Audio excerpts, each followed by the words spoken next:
you that.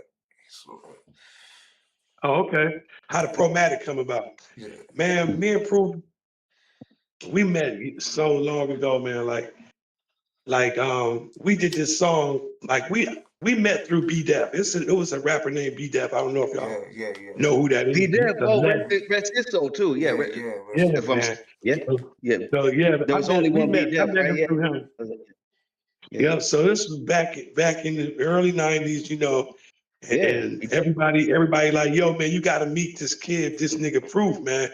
And I'm like, okay, because everybody talking about how he can freestyle and how his freestyle is just so crazy. You know what I'm saying? So I was like, okay. And B Def was one of the dopest rappers in the city, period. And you know, we all were considered some of the dopest, and we hung around nothing but the raws. Like it was like so many. It was like me, B Def, Jack Frost, you know, Master Joe, and it was like we were like from the west side to the east side, like Master Joe, man. And so man, B Def was like, you got to meet Proof. So I met Proof on 6 Mile. I think at B Def's grandma's house, and we freestyled and we kicked it and we got cool. This is back when he had the dreads. You know, he used to look, just straight hood, dusty with the dreads, and we freestyled. I'm like, yo, this motherfucker is crazy. You know what I'm saying? So, and he had already knew about me. Proof knew about K-Stone because I had put some records out before, and everybody, I was popular in the city already, and so he already wanted to meet me anyway. So we got cool from there, and I didn't really see him for a while again until like maybe 1990. Cause that was probably like 88, man. Let me think, like 89 or some shit. So when I saw him again, it was a song called Silence the Violence that they called all the Detroit rappers to be on. And you can look that record up too. It was by Chantonique's Records. And that was a record store too that used to be on Gratiot. And they did this song called Silence the Violence.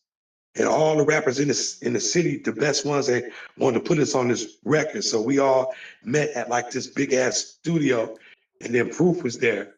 And we saw each other, and we was like, yo, so we was like, when we do our verses, me and him gonna rap next to each other. So when you go look that record up, you'll see that I think Proof rapped first, and then I rapped right after him. And it was like, man, we just knew it back then that, man, we sound kind of dope. Our voices sound dope, bouncing off each other. And so, we was always cool from there. And then I ran back into him right before he won the battle because I was in that battle. The one that he beat Supa Emcee, and you know what I'm talking about? I was actually in that battle, and I lost. I think, to Supa Emcee. I lost a round before that round, so I got bumped out, and that's the last time I saw him, and he had cut his dreads, and I was like, "What the fuck?" He's like, "Yeah, man, he finna go and get on, So I guess he went to New York with that battle shit, and that's when Proof started becoming his own. And once he linked up with him, or I know they got their story of how they linked, and once all that came together, and I came back from doing whatever the fuck I was doing, because I know I was doing something else. I was doing that organized chaos with T Green and all those guys. I think that's when I was doing that. We were out in California with Warren G, doing some other shit. But then I know that Proof and him, they got signed. That was like 98, like 1997 or something like that. And they called and they was like, and Proof was like, him just got signed. I'm like, what? He's like, yeah, man, Dre just signed the white boy, nigga. We finna get on. I'm like, what? Okay. So I didn't hear from Proof again for maybe another year or so. And that's when I started seeing him on everything with him. Like, just how it was. I'm like, there go this nigga.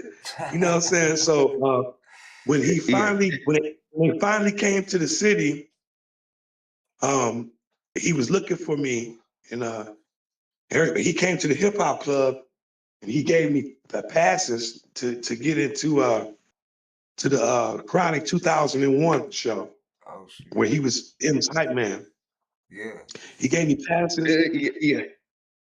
And so I took my wife now, but we went and I think I took my sister and my brother-in-law, and we went to the show. We had a good time. And then the next day, I didn't think I would probably hear from Proof for another year, but he came down to St. Andrews, and because we had a show, and he showed up to the show and stayed to the end and watched me perform. And when I got off stage, he bought me a drink, and he was like, "Now where the studio at, man? We finna do a record right now." And I'm like, because it's like I just saw you on MTV or wherever the fuck you was at, and now you right here, and you like, where the studio? So I thought it was bullshitting, but when we went to the studio, I had the studio at my house. The Sick Note studio was already going, and we went to the studio, and we knocked out Tear This Bitch Up that same night.